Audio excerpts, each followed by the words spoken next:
ओम नमः सिद्धिभ्यः। नमो अरिहन्ताणं। नमो सिद्धाणं। नमो आयर्याणं। नमो वज्रायाणं। नमो लोये सव्वसाहुणम्। मंगलम भगवान वीरो मंगलम गौतमो गणी मंगलम कुंद कुंदार्यो जैन धर्मो स्तु मंगलम सर्वमंगल मंगलम सर्वकल्याणकारकम प्रधानं सर्वधर्माणां जैनं जयतु शासनम् जैनं जयतु शासनम् येनात्मबोधयतात्मेव परत्वेनेव चापरम् अक्षयानन्दबोधाय तस्मै सिद्धात्मने नमः।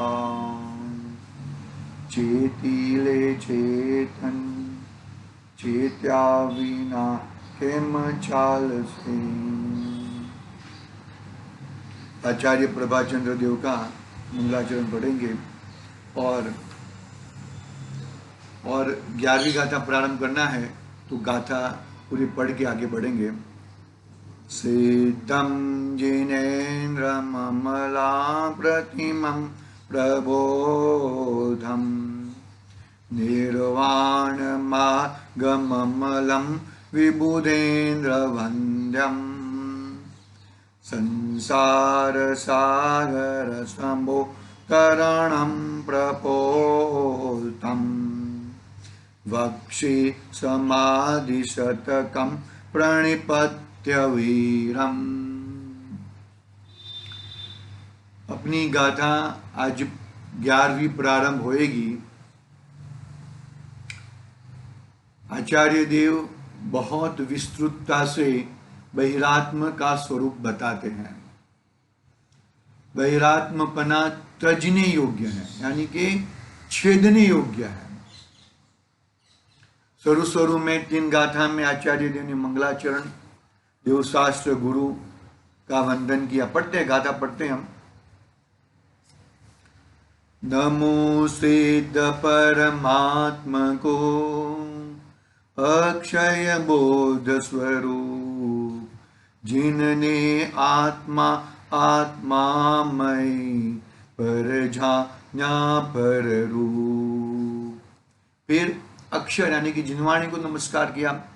बिन अक्षर इच्छा वचन सुखद जगत विख्यात, धारक ब्रह्मा विष्णु भूत शिव जिन को ही आप।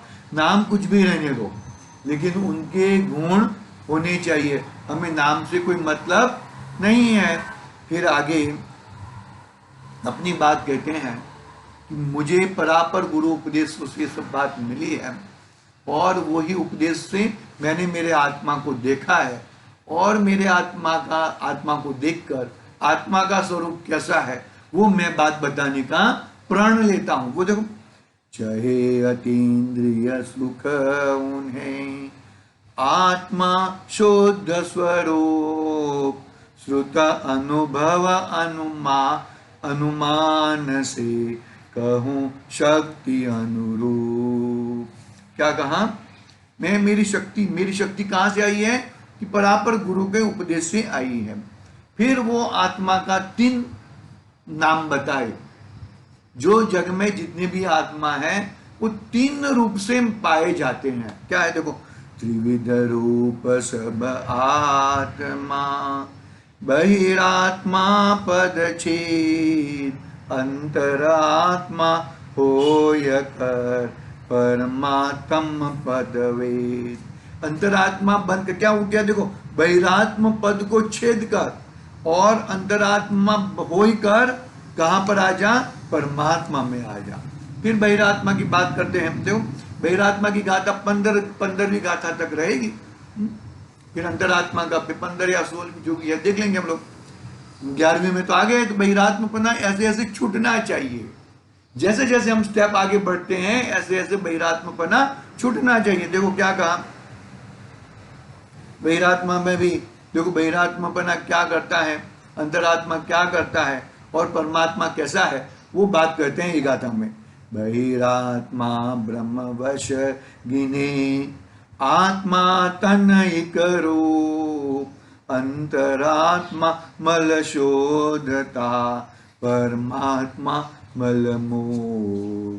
फिर आगे क्या कहते हैं देखो, आगे भी नामवाचक हो ना, ये भी जो भी नामवाचक हो हमके तो गुणवाचक चाहिए, हमें नामवाचक से कोई मतलब नहीं है, नाम कोई भी रहने दो। देखो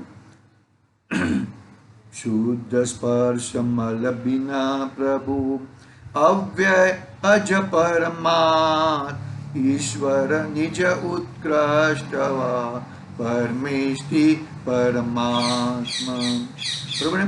फिर आगे बहिरात्मापना का विशेष रूप से बात चालू की है।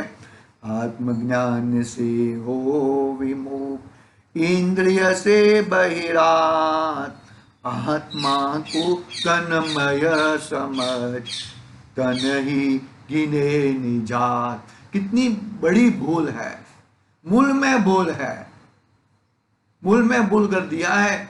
आत्मा को शरीर प्रमाण कह दिया है, आत्मा और शरीर एक में एक है, आत्मा और शरीर कोई जुदा जुदा नहीं है, ऐसा बहिरात्मपना का भ्रम है, भ्रम है, हकीकत में ऐसा होता नहीं है। फिर आगे देखो, आगे 8 और 9 10 8 और 9 की गाथा के माध्यम से 4 गति का वर्णन किया ना। 4 गति है, 4 गति नहीं है ऐसा नहीं है, लेकिन 4 गतियों से पार मेरा भगवान आत्मा है। रिवीजन ले रहे हैं, थोड़ा हो जाए अपना रिवीजन, क्योंकि आगे आगे बढ़ते हैं तो पीछे क्या चला था वो कैसे मालूम पड़ेगा। देखो 2 गाथा है 8 और 9, साथ में 4 गति। 4 गति में से मैं मेरे भगवान आत्मा को मैं कैसे, बहुत 2 शब्द दिए हैं, अचल है और अनंत शक्ति युक्त है मेरा भगवान आत्मा। हमने उसको पर्याय दृष्टि से मान लिया है।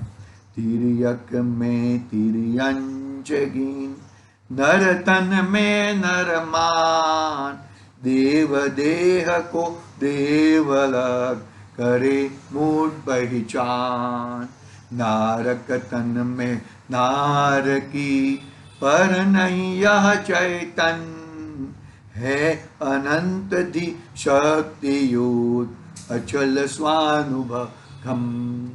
क्या 3 विषय, चैतन्य है, अनंत शक्तिवान है, अचल है, स्वानुभव गम्य है, स्वानुभव से मालूम पड़ता है भैया, है ना। समयसार की पहला कलश का है, नमः समयसाराय स्वानुभूत्या चकासते, चित्त स्वभावाय भावाय स्वानुभूत्या चकास, स्व के अनुभव से चकासनी करना भैया,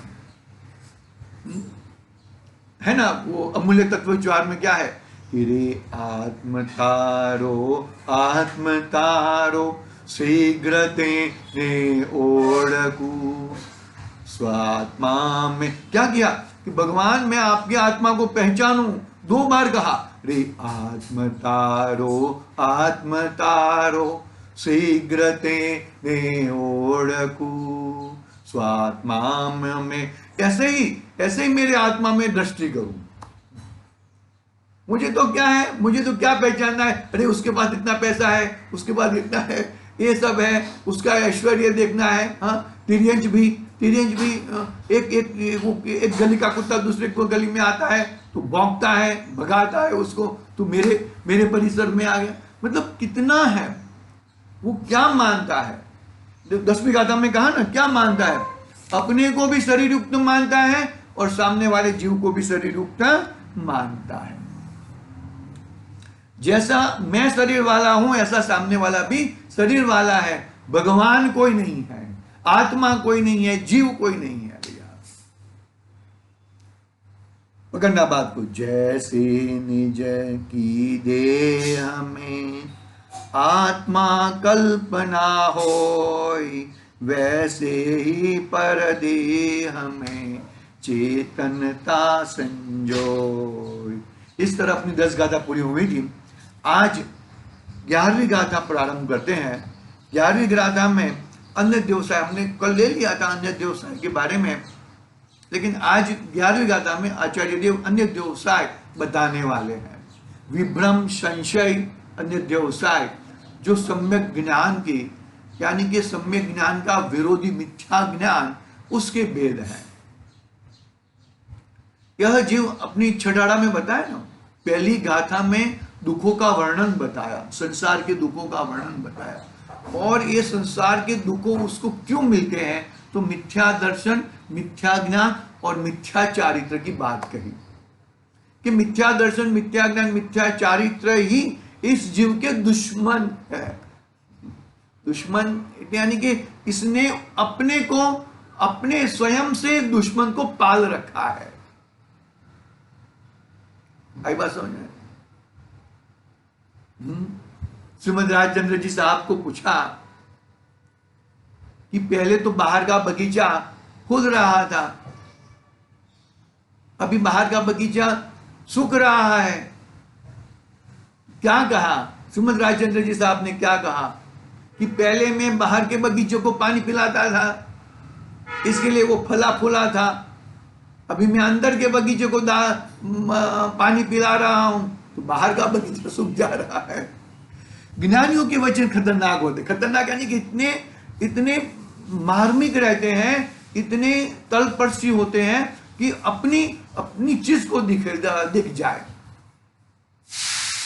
आई बात सुन, अपनी चीज अभी दिख जाए, बहुत बड़ी बात है भैया, बहुत बहुत बड़ा कर्तव्य अपना, और उस कर्तव्य को हमें पालना है, हमें देखना है।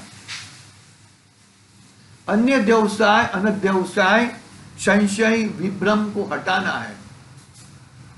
पहले सामान्य ज्ञान से अपनी चीज को पकड़ना है, मैं कौन हूं, फिर उसमें रम जाना है,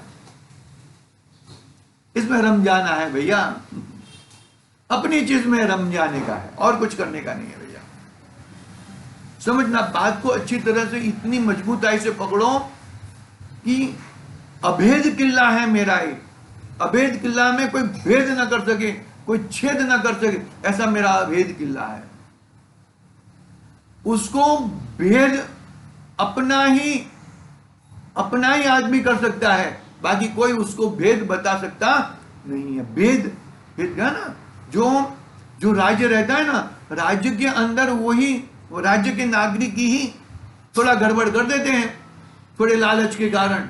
इसके लिए अभेद किला को भेद हो जाता है, मालूम पड़ जाता है दुश्मन को। तो अपनी उल्टी मान्यता, अपना उल्टा वैभव, अपनी उल्टी उल्टी मान्यता के कारण गड़बड़ हो जाता है, अपने घर के अंदर ही छेद हो जाता है भैया। वो उल्टी मान्यता क्या है कि शरीर को अपना मानना। तूने एक समय के लिए भी शरीर को अपना माना, गड़बड़ हो गई। मिथ्यात्व, मिथ्या दर्शन, मिथ्या ज्ञान, मिथ्या चारित्र तेरे पर चढ़ाई कर देंगे। अंग्रेज है वो अंग्रेज यानी कि क्या मतलब, दूसरे हैं, तेरे आत्मज्ञान से, तेरे गुण से जुदे हैं, तेरे आत्मा से, आत्मा के संबंधित गुण नहीं है वो, तेरे आत्मा के संबंधित के गुण के उल्टे उल्टे गुण है भैया। पकड़ में आ रही है कि नहीं आ रही वे बात? पकड़ना अच्छी तरह से, समझना, समझने से ही, समझने से समझ में आता है ना। अपने मेरे को ये याद नहीं रहता, मेरे को ये भाई, ये तो बार बार गुनगुना पड़ता है, गुनगुनाएंगे तो ही ये सब याद रहते हैं। अपने जबलपुर वाले भाई साहब, आदरणीय पंडित राजेंद्र साहब का है ना गाना, समझने से समझ में आता है, नहीं वो है गाना है वो। तो समझना, अपनी चीज को, अपनी वस्तु को समझना, और समझ के अपना कल्याण की ओर दौड़ना भैया। देखो 11वीं गाथा प्रारंभ करते हैं हम। अन्य क्या क्या कहा, देखो, इस प्रकार के अध्यवसाय से क्या होता है वह कहते हैं। इस प्रकार आगे की जो भी बात आई ना, 6ठी गाथा, 7वीं गाथा, 8वीं, 9वीं और 10वीं गाथा से बहिरात्मा स्वरूप चालू किया, तो वो गाथा से पूरा अध्यवसाय से क्या होता है, तुझे क्या फल मिलता है। अरे मैं ये करूंगा तो तुझे क्या फर्क पड़ता है, मुझे करने दे। तो ये कहने का भावार्थ यह है कि भाई इससे तू जुदा है, भगवान आत्मा है। देखो क्या कहते हैं, स्वपरध्यायवसायिन् देहेष्व विदितात्मनां वर्तते विभ्रमः पुंसां पुत्र भार्यादि गोचर। क्या कहते, देखो हिंदी पढ़ता हूं मैं। कहे देह को आत्मा नहीं स्वपर पहचान, विभ्रमवश तन में करे सुततियादिक का ज्ञान, सुततियादिक का ज्ञान। कितनी जबरदस्त बात बता दी। विभ्रम के कारण, उल्टी मान्यता के कारण, ये पर को अपना मानता है, वो भ्रम बुद्धि है उसकी, भ्रम है उसका। भ्रम को ब्रह्म रूप नहीं मानता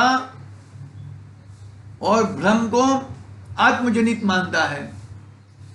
भ्रम से अपने पराये का भान नहीं है उसे, अपनापन और परायापन छोड़ना चाहता है, अपना और पराया में मिक्स करना चाहता है, छोड़ना तो नहीं चाहता। अपने में अपनापन नहीं करता और पराये में अपनापन करता है। विभ्रम ये बड़ा कार्य करता है भैया। भ्रम को तोड़ने के लिए, मात्र भ्रम को हटाने के लिए भ्रम तोड़ना है। एक छोटा सा उदाहरण कहता हूं मैं। क्या है, देखो एक भाई साहब थे, अंधेरे में वो सूखा पेड़ को ऐसा खड़ा हो गया, ऐसा पेड़, तो क्या उसको भ्रम से क्या मान लिया कि वो भूत है। अरे बहुत बड़ा भूत है, वो है, वो है। फिर अरे नहीं, मैं वहां पे नहीं जाऊंगा, मैं वहां पे नहीं जाऊंगा, मुझे वो भूत खा जाएगा। तो फिर क्या किया, भाई चलो मेरे साथ, चलो हम भूत को देख लेते हैं, मैं हूं ना तुम्हारे साथ, और भी 2-4 को ले लेते हैं, आपको कुछ होने नहीं देंगे, आप पीछे रहना, हम आगे रहते हैं। ऐसा करके गए वहां पर। तो वहां पर गए तो क्या दिखता है, ठूंठा हुआ वृक्ष दिख रहा है, जिसकी झाड़ पौधे और वो सब सूख गए हैं।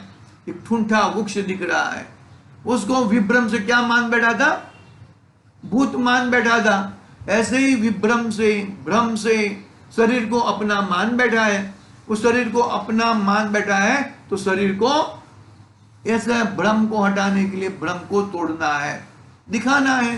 देखो भाई इसका शरीर देखो, उसका शरीर उसके साथ गया क्या, ये देखो। हाँ, श्रीमद राजचंद्र जी का आज बहुत तीसरा उदाहरण याद आ रहा है। हाँ?